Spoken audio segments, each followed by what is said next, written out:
Mwanano ye mukauya. Chero indiri danga sister yangu nekuita kushanda. Tinoita ini pa social media. Uyachinditsa zvakadai. No. I would have brought it. Saka mai vake ndo vanomutuma kumba kwavo kune nhamo. Musikana ukiki. Kumba kwavo kune nhamo. Kunodyiwa nemadhodhi. Saka vakatuma mwana wavo kuSouth Africa kuti aende kunotsvaga mari nemeche. Munongoziya kana hure kana munhu atombomvana ndakatariswa nemvana ngani pana imvana dzese idzi ona ngomvana wangu kwihwedzike komvana dzine chiremera chiro pano ndiri mvana ngani andi ndine mwana wa ndiri chiwe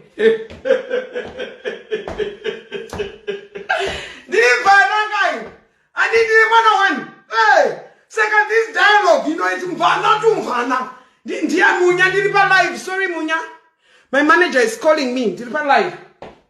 Let me take my other phone so that I call Munya. Maybe I don't go maybe Munya don't go iPhone. Where is my iPhone? Maybe Munya don't go. Just hold on. Maybe Munya don't go. Mira in the phone manager. Maybe Munya don't go. Cause you know phone yangu yashembe.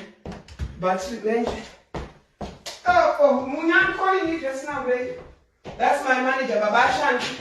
A big shout out to the Via family. You know, let me just put my iPhone on the charge. And the Shanti say iPhone, you need to move with Samsung.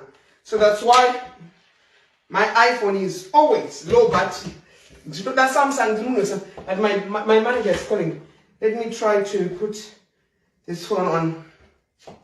Alright. Hansi. Very jump. Okay, let me call so that